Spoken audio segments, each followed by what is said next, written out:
Alex was an ordinary teenager with a love for soccer and sunsets. Every evening after practice, when the others had packed up and the field fell quiet, Alex would stay behind. He liked to calm the way the world softened beneath the amber glow, the way his shadow stretched long and thin across the grass, keeping him company. It felt peaceful. Until one evening, something changed. He was tying his shoelace when a strange sensation crawled up his spine like he was being watched. He looked around, empty bleachers, swaying goal net, whispering trees in the breeze. Nothing unusual, but when he glanced down, his shadow wasn't tying its shoe. It stood upright, perfectly still. Alex blinked and laughed it off. Must have moved too fast for it to catch up. He stood, waved at the sky. The shadow waved a beat too late. Then again, and again. Off. By the time he got home, he had convinced himself he was tired. Maybe dehydrated. Maybe the floodlights on the field had distorted things.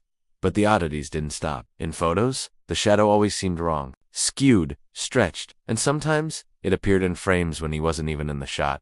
At first, he blamed camera glitches, but when it showed up in a selfie, its arm around him, grinning wide, though it had no face, he stopped taking pictures altogether. At school, during a science project, his class recorded themselves performing shadow experiments. When they played it back, the room went silent. The video showed Alex leaving the fram, yet his shadow remained frozen, as if waiting. That night, in the bathroom, the light above the mirror flickered violently. Alex looked up startled, but what made him drop his toothbrush was not the light. It was the reflection. He was brushing his teeth. His shadow was not. It stared at him, unmoving, solid, like it had peeled itself slightly from the floor, ready to stand on its own. He backed away and shut the door. The flickering stopped, but nothing else did. Over the next week, his dog refused to enter his room, barking at the empty corners of the ceiling. At night, Alex heard soft footsteps crawling across the walls upside down. His mother began waking with scratches she swore weren't there before bed. And sometimes, when he closed his eyes, he could feel something watching him from inside his own silhouette. He knew it was time to face it. So one evening, just before dark,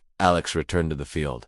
Alone. The sky was smeared in orange and crimson. His shadow stretched before him like always, but this time, it twitched slightly on its own. "I know you're not me," he whispered. The shadow didn't copy him. Instead, it slowly raised its hand in a wave. Not friendly, slow, mocking, like a farewell. The sun dipped. Shadows grew deeper, thicker. Alex blinked, and in that blink, it lunged. He never made it home. No one could explain his disappearance. No broken windows. No signs of struggle. His cleats were still on the porch. His phone buzzed on the dresser. But something was left behind. On the wooden floor of his bedroom was a scorch mark, a perfect silhouette of a boy, arms outstretched in silent agony, as though he'd been burned into the world itself. And sometimes when the sun hits the floor at just the right angle, it moves.